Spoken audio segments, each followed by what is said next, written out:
And welcome back, everyone. Excuse me. To Box Office Report today on the 25th, the 15th to 5, the 15th of February, 25, 22, 5, 15. God, I need a hit. One second. Ooh, that's good sparkling water. On February the 15th of 2026.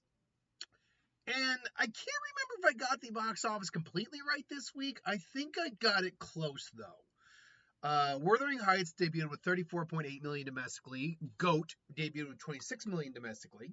Crime 101 debuted at 15.1 domestically. Send Help made another 8.9, almost 9 million, dropping barely, like seriously, like barely a percent. Not even that's impressive. Even after losing 500 screens. And Solo Mio made 6.8 million, dropping 2.9%. And that's very telling of this weekend because it was Valentine's Day yesterday. We'll get more into that in a bit. So Wuthering Heights debuts at $34.8 million. And it's worldwide right now made about $82 million overall. The movie's made on about 80 million, so honestly, worldwide, it's not a god awful number to start. It's not. Oh, and then tomorrow is that's right. That's why the number is the way it looks because they're factoring in. I believe it's President's Day tomorrow, if I'm not mistaken. I believe it's President's Day. I could be wrong on the holiday. I think it's President's Day. So not a bad start to say the least. I get the impression though I am getting a very unique vibe here that if this movie makes its money back, it will be internationally. I don't know what is giving me that vibe per se. Maybe the fact that it only opened on 34 against an $80 million budget, which for an $80 million budgeted movie isn't bad. The fact this film also doesn't have any strong competition for a little while is also fairly positive for it. But you'll notice there's no review up on the channel for Wuthering Heights, but that is not because I didn't see the movie. I saw the movie yesterday with my girlfriend for Valentine's Day. We went to go see it, had dinner. I know I bought her some magic cards. She was really happy. We had a really nice time yesterday. But by the time I got home, I had to work early today, so by the time I got home, I was just tired. I was just like, I don't want to be doing anything right now. So you will be getting now right here, live, live on Box Office Report, my 3 to 4 minute review of Wuthering Heights. And I will say this, and I made the perfect analogy when I got out of the theater to my girlfriend. This felt to me the way Joker felt to me when I watched it. I recognized all the quality in the filmmaking. It's very well shot, very well directed, looks nice. The actors are going all out on this. Like they're fantastic in the movie. But maybe it's the subject matter or what, but this movie just isn't my thing. It's not. It's one of those movies I recognize that it's a solid film, well made. I never read the source material, though my girlfriend did, and she did say they took liberties. But it just wasn't. I don't know. It just wasn't my type of film. And I think one of the things I can break down is I don't like films that are, for whatever reason, and I think that's the film technically isn't doing this, but I don't like films that are glorifying toxic relationships. That's among the cavalcade of reasons or of reasons I do not like the Twilight films. Is that film is glorifying a terrible toxic relationship. Like our two main characters are kind of terrible people. Like we literally see them trying to kill a rat to death in a barrel as kids for fun. Like don't get me wrong, it's the time period, I get it, but for fun. Yeah, that's the type of fun you're doing. Okay. Um, and as they get older, they're still just freaking children the way they behave, particularly in a couple scenes. I'm watching like, wow, this is petty ass shit. Like, it's really hard for me to get and be engaged positively with a movie when I don't really like the characters that much. Not the act, nothing to do with the actors. Jacob Elordi, or Elordi, yeah, and Margot Robbie, fantastic performers. Obviously, she's Oscar winner. He's Oscar nominated. Don't know if he'll win, but I mean, the fact he's nominated says a lot. My girlfriend kept saying, "Oh, he's hot. He's hot." Like, yeah, he's a good looking dude. they they made him sound like Dream though, from Sandman a little bit, like the actor who portrays Dream. He would in many shots. Eileen was like, he sounds a little like Dream, and she's like, oh yeah, he does. And that's not how he sounds in real life either. So I'm just like, directing choice. But yeah, this is the biggest reason why you're not getting an actual review from me, like an actual separate review, is because I really would just be talking about how this just I recognize there's a lot of good filmmaking. I recognize that there is good performances, but I'm not I'm not big on toxic relationships that we're supposed to be invested in. That's the problem for me. Um, Also, for a film that's kind of supposed to be a really sexy film, it's not really. It's a horny film. It's 100% a horn. And and I looked at my girlfriend as we were going to dinner, like, what, sexy is not the right term. It's a horny film. She's like, yes, yes, it's exactly it. But it's really like there's no nudity. The sex scenes are actually relatively tame. Like, the implications are far more titillating than what you actually get. Uh, so and there was things that unintentionally made the audience we had laugh. Where they're like doing it at one point. She's talking about her husband. He's just, should I kill him? Should I kill? Oh, cut his throat, drink his blood. Like, and everyone's still like kind of laughing at this. And even you see like Margot Robbie's character go, what? Like we're depraved people, but that took it to a very dark place. So yeah, like, again, this it's literally just a issue of this is not my movie. This is not the kind of movie I would, if I wasn't doing the channel, this is not the type of movie I'd generally see. But it is what it is. Again, it's not going to make my worst list. It's not going to make my best list. That's another reason you're not going to get a review, because like I don't feel worried that I'm going to forget it. I don't feel worried that I'm going to forget it by the end of the year for the best or worst list, because it's neither. It's like, again, it's kind of like the Joker, the first Joker, where I'm like, it's not going to make it on either of my lists because I recognize all the good in it. I just don't. It's not my thing. So anyway, there's my short review for Wuthering Heights. Following up, number 2 spot is GOAT with $26 million. And also international weekend of 15.6 for $47.6 million worldwide. Unfortunately, I feel like this is probably going to be a movie that kind of falls flat financially. And that's a shame, because we and my girlfriend had a really good time with it. We actually, it's not perfect. There's jokes that didn't work. There's plot elements that came up, like his goat vision is never really addressed. I mean, it comes up when like the plot demands it comes up, but they never really go into the goat vision thing. But otherwise, I'm like, I had a good time with this film. But the problem is, it's made on between 80 and 90 million, so average that to 85.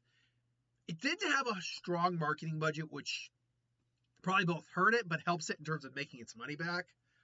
I mean, at best, I would put it at like 50 million for the marketing, and that might be generous, to be frank. If I'll even go down one. I'll say 45 million. And again, I'm guessing. So that means the film is made on 30 million, which means the film has to essentially hit 190 to break 195, 200 just to break even and maybe make a little change. And right now, it's not even at 50 million. Not a good start, but it is the new animated film on the block, and there are no new animated films opening all the way until Super Mario Brothers Galaxy. So it does have the Zootopia advantage of no competition for about a month. Even more, actually, like a month and a half. So who knows? Maybe it can get the job done. I hope it does well. I enjoyed it. And again, it's the only real kids film in town, really family film in town. When you actually look at this box office real quick, there is not much in the way of family-friendly content right now. You still got Zootopia, which is in its 12th week, but it's losing more and more theaters right now. Avatar's, I guess, kind of family-friendly, but not really. But other than that, what? Crime 101? Wuthering Heights? No. Soda Mio, and I don't know why the kids would want to sit through that. Iron Lung, sure, take the kids to that. You'll have a good time watching them squirm. But no, unfortunately, it's just not. It's not the case. There's just nothing else. So while Goat does not have the best opening weekend, this could very well be an Elemental situation where people go back, see it, really like it, and actually word of mouth starts to spread. Add on no competition, that could save it. So I'm not giving up on either Wuthering Heights or Goat in terms of them making their money back. I'm just not sure it's likely for either of them. But we'll have to wait and see. Anything's possible. Crime 101 debuts with 17.7 million for the worldwide total for the holiday weekend. Oh man, Amazon needs to and NGN need to kind of figure things out. I brought this up last time, but figuring out what films like Mercy should not be going into theaters, and then what films should be going into theaters is difficult. Like, don't get me wrong. I'm not saying this shouldn't be in the theater. It shouldn't be in theaters. I haven't seen Crime 101, but what I heard is actually it got really good reviews. Last I knew was in the 90s for the critics. But the problem here, I think, is a twofold problem for the Amazon. One, these types of movies don't normally make a huge buck. They can do well, but they don't, like, this is like a crime heist. I can't remember the last big one that made a lot of money. That wasn't partially like a comedy or something too. Like the Ocean's movies are kind of an outlier. This is more in the vein of like, you get the career criminal. It's in the vein of not truly Heat or anything like that. Hell, weirdly enough, what was it? Den of Thieves. That was a Heat remake, more or less, with Robert De Niro and Al Pacino. But yeah, no, but tone wise, this felt more in the vein of something like that. Or like a Transporter without like the comedy ass chops to it, or like this follow the idea of a specialty guy, but he's a career criminal too, and he's being hunted, something like that. Point being, these types of movies don't normally do well financially, and I know compared to something like Transporter, which that series did make a decent amount of money at first, but yeah, no, these are just not moneymaker films. The other problem Amazon needs to figure out is that I know between Mark Ruffalo, Chris Hemsworth, and Halle Berry that you had that's a fairly impressive cast who almost certainly would demand a decent amount of little money. Not like hundreds of millions of dollars or anything like that, which is near impossible for anyone to do, but maybe a couple million for their paychecks, easy. I mean, between the three of them, I could definitely see like 15 million, 5 million each. But I don't see that, like, at least from the trailers, and maybe if you've seen the movie, you can correct me on this. This did not look like a movie that was made on $90 million, to be fair. Frankly, I think you could have probably gotten away with this being more like a $50 or $60 million film, which still means it would have lost money, at least in terms of what we're looking at right now. But there's also no international, so we can't judge it there. But you would have taken a much softer loss. So I think, and this also goes to something like Mercy, which that thing's made at like 50 million. Is Mercy still in the theater? Do I have Mercy to like actually look at here? No, I don't. Mercy's gone. But you look at Mercy, which I believe was made at like $50 million. I'm like, I guess I can still kind of see it, but man, like you could tell that movie should just have been thrown up. First off, it probably shouldn't have been made.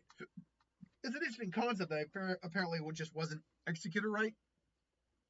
And again, I think that goes to show that people just don't care about movies about AI in that style.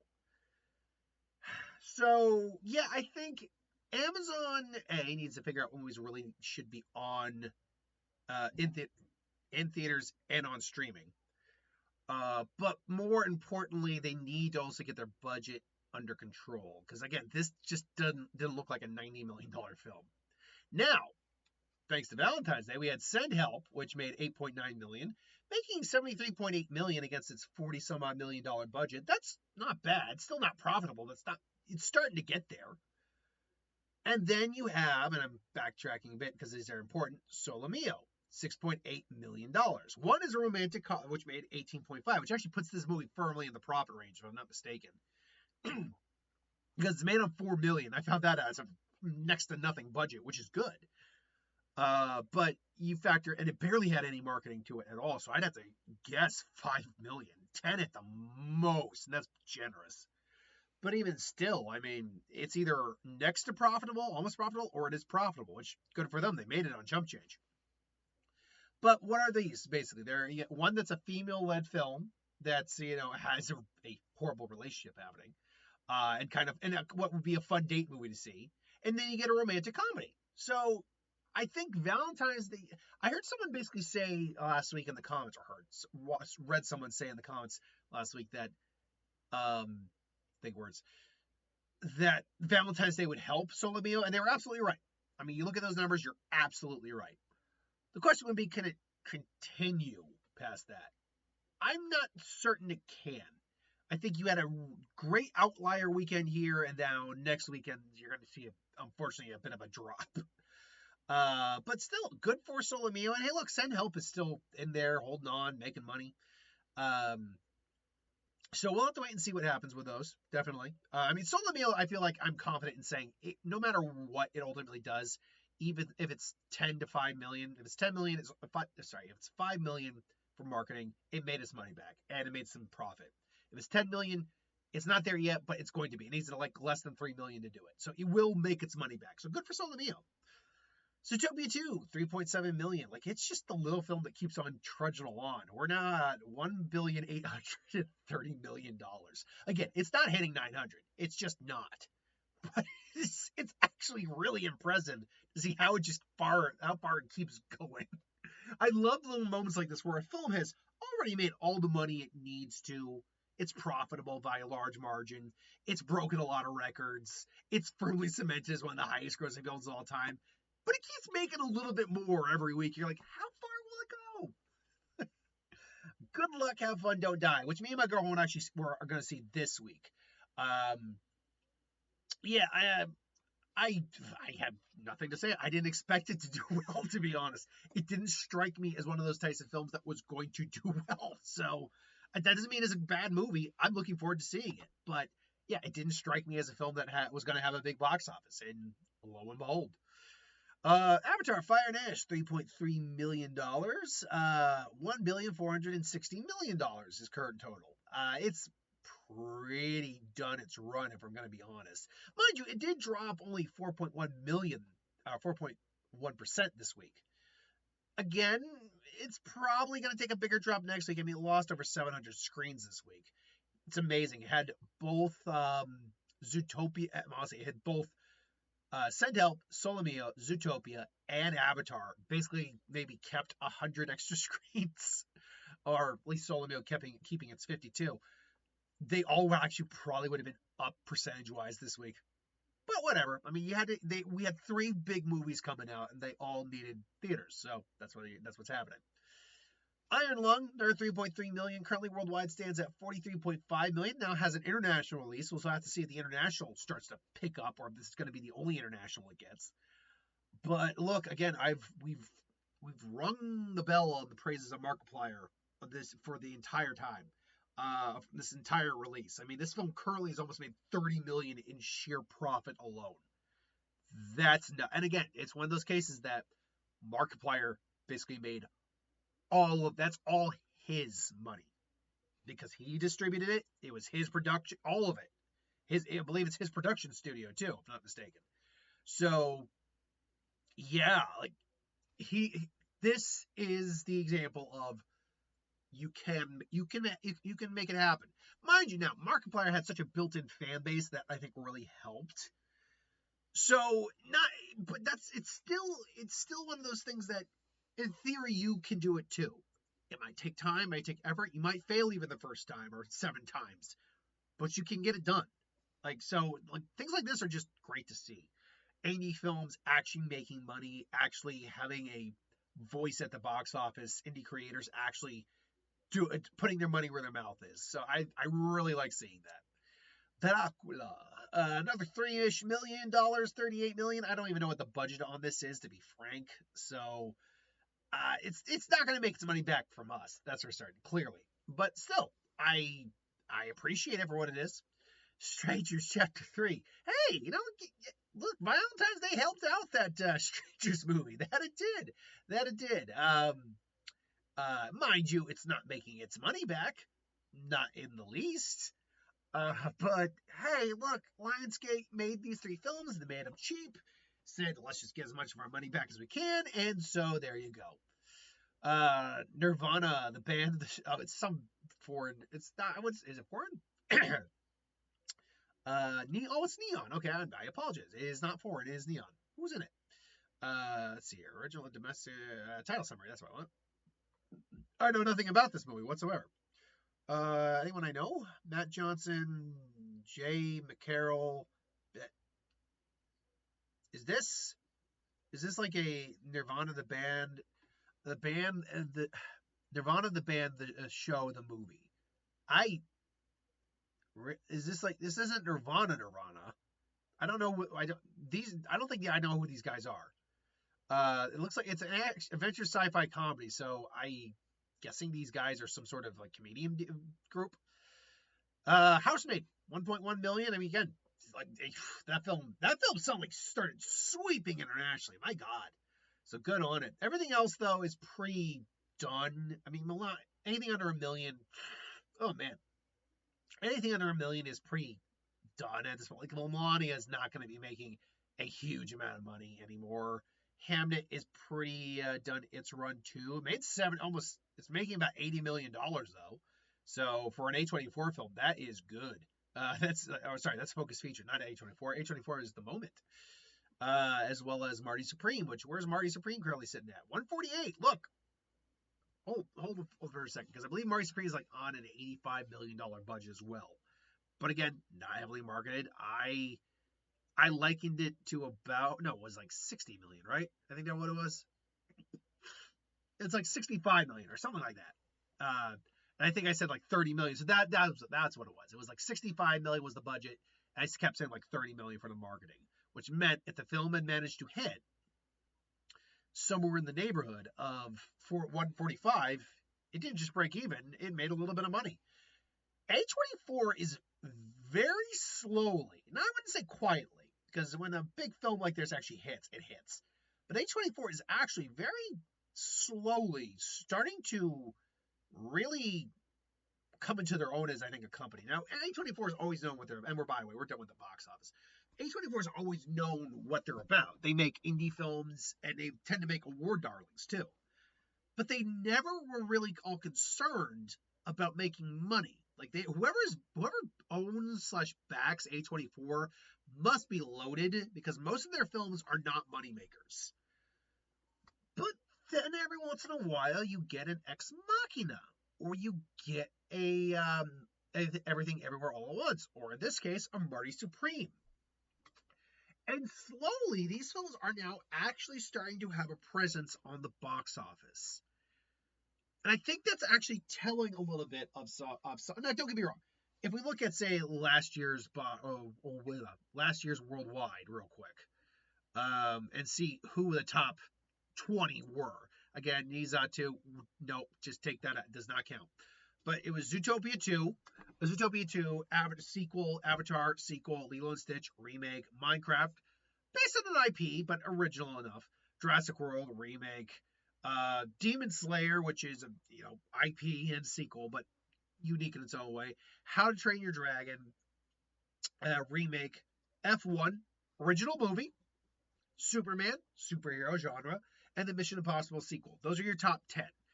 And then if you even go even further, it's Wicked for Good sequel, Fantastic Four comic book, Detective Chinatown 1900. No idea what you are. The Conjuring Last Rites sequel, Dead to Rights, another foreign film. Captain America Brave New World sequel comic book, Thunderbolts comic book, Sinners original, Housemaid based off. Wow, Housemaid actually managed to get to climb to the 19th spot. Housemaid, and the Final Destination Bloodlines sequel franchise. Point being, you're not seeing any real indie darlings in that list, and you probably won't for a good long while. But the fact that you are now starting to see these award caliber films, indie films, the fact that you're starting to see these smaller films actually start to pick up steam and actually now start to make it to like the $100 million range, It's just, I think, a bit of a shift in terms of what some audiences are wanting to see. Mind you, the big summer darlings, the big tentpole films, those are also going to be the main money makers. Like you're never going to see something like Marty Supreme overtake Doomsday. You're never going to see that ever, unless the comic book industry and movie industry in that sense completely dies, which I don't think. Even if the comic book movie bubble actually does end up bursting at some point, because keep in mind, think of it this: despite where like Marvel is at, like with the quality of their films at the moment, Marvel is the comic book genre. There is not dead by any stretch of means. It's hurt, definitely, but it's not dead. But even if like something like the comic book industry, comic book movie industry, did eventually implode, you're not going to see comic book movies disappear completely. But instead of getting 3 to 4 movies between different companies, you got, I think this year alone, we got 4. We got Supergirl, Clayface, in order, Superman, Supergirl, Spider-Man, Clayface, and Doomsday. Except for Secret Wars, I actually don't know what we got coming next year. But but yeah, you're never going to see those movies disappear. But what you would see is maybe some more of these smaller films that are getting a lot of audiences taking more box office space now. That is something you might see. So it's interesting to see the progression of where we come as a movie-going society. We live in this society. Some call me a terrorist, others a teacher. Lesson 1: heroes. There's no such thing. Sorry, me and my girlfriend. I just watched. I will finish Wonder Man. I think about last week. We liked Wonder Man, me and my dad, quite a bit. And my girlfriend and I are currently watching because she wanted to watch it and she's loving it. And man, seeing Trevor again, Ben Kingsley's so damn good.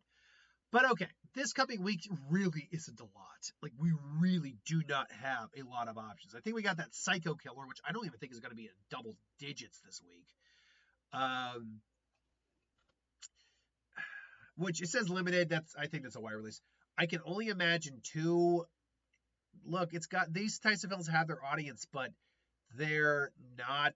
It's not going to be a. It's not going to be a big movie. Unfortunately, it's not. So, Wuthering Heights and okay. Here's a good question. Between Goat and Wuthering Heights, what do you think will be number 1 next week? Wuthering Heights had the novelty factor to it, definitely. But again, me and my girlfriend are only seeing it the one time. I don't know how much repeat business it's actually going to get. No, I don't think it's going to fall below like 70% or something like that. I don't think it's going to tank, but high 50s, low 60s, I think is on the table. And honestly, Goat's got the far better legs to go with based on the fact there's just nothing out. I'm going to say Goat's number 1 next week. Then I will say Wuthering Heights will be number 2. Crime 101, I think, will be number 3. I'll still put Send Help. And, it's great. I'll put Psycho Killer at number 5. This is a very, very bleh week coming up. Like, just nothing.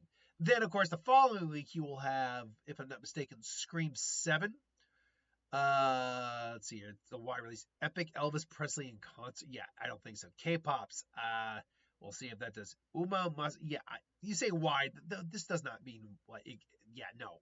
The only real big actual release next week is going to be, I believe, not next week. The following week is going to be Scream 7. That's really the only actual one to really focus on. Now, that being said, maybe I'm wrong, and maybe one of these guys are gonna. One of these films will make a surprise appearance on the top 5. It's very possible, but no, it's no. It's just no bueno. And then let me see here. I believe it's March 5th or 6th. Oh, 6th. Then the week after that, going into March. Dragon. I have no idea what that is about. You got The Bride. I'm looking forward to The Bride. And Hoppers. Looking forward to Hoppers, too. I mean, I haven't seen a lot from Hoppers, but I'm looking forward to it.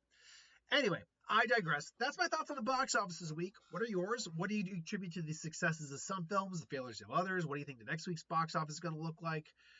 Do you think Wuthering Heights and Goat have a chance to make their money back given the budgets they're made on and what they made this week? Let me know in the comments below. But until then, thanks for watching. See you next time.